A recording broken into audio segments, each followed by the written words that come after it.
The Eiffel Tower. Sold. Twice. The con that fooled Paris. Get ready for a story so outrageous, so audacious, it sounds like a bad movie script. But trust us, it's 100% true. We're diving into the life of Victor Lustig, the con artist who didn't just dream big. He dreamed Eiffel Tower big. He actually sold the Eiffel Tower. Twice. And that's just the tip of the iceberg. Buckle up, because this is going to be a wild ride through the world of scams, lies, and sheer, unadulterated audacity. Born in Austria-Hungary in 1890, Victor Lustig wasn't your average Joe. He had a gift, a talent, a superpower, convincing people to part with their money for absolutely nothing. Think of him as the original influencer, but instead of selling teeth whitening kits, he was selling, well, you'll see. He was a master of disguise, a chameleon of charisma.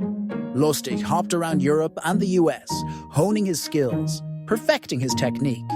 He was known as the man of 1,000 scams, and each one was more elaborate than the last. But his masterpiece, his magnum opus, the scam that would cement his place in history, that was yet to come. Get ready for the Eiffel Tower saga. Picture this. Paris, 1925. The Roaring Twenties are in full swing, but the Eiffel Tower is looking a little rusty. Literally. Built for the 1889 World's Fair, the tower wasn't intended to be a permanent fixture. And by the 1920s, it was costing a fortune to maintain.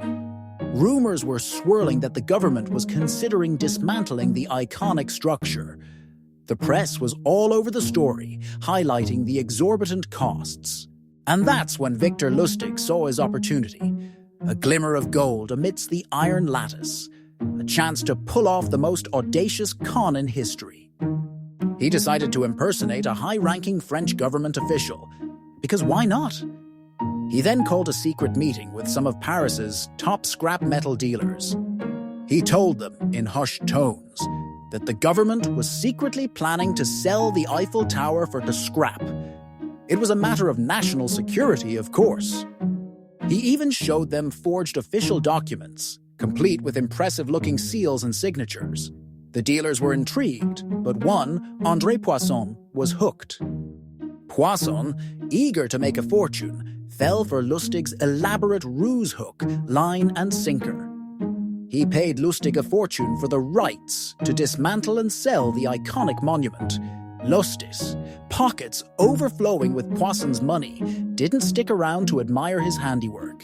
He vanished like a magician after a particularly impressive trick. He fled to Vienna, Austria, to wait and see if Poisson would report the fraud. After all, who would admit to being conned into buying the Eiffel Tower? Poisson, humiliated and desperate to avoid public ridicule, never said a word. And that's when Lustig realized something. He could get away with this.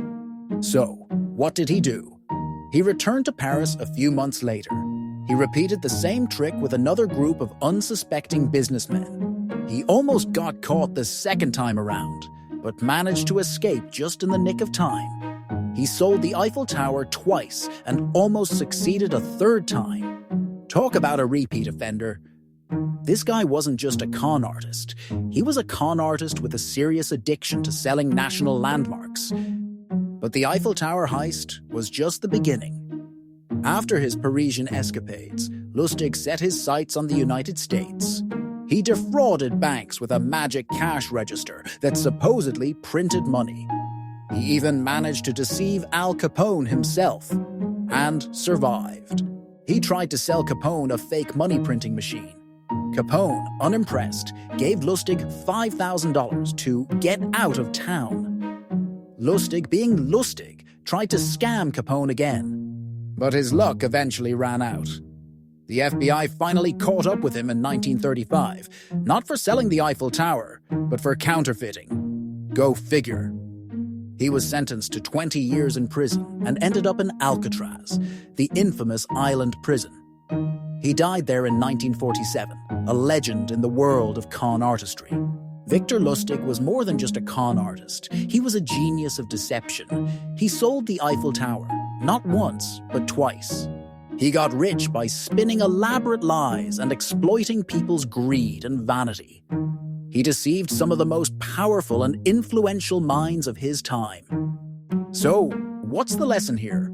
Well, a few things. First, if a deal sounds too good to be true, it probably is. Second, if someone tries to sell you a national monument, run. And third, if you're going to try and scam Al Capone, you better be a freaking genius. Or just really, really lucky. Now it's your turn. What's the most ridiculous scam you've ever heard of? Was Victor Lustig a criminal mastermind? Or just a lucky opportunist? Let us know in the comments below.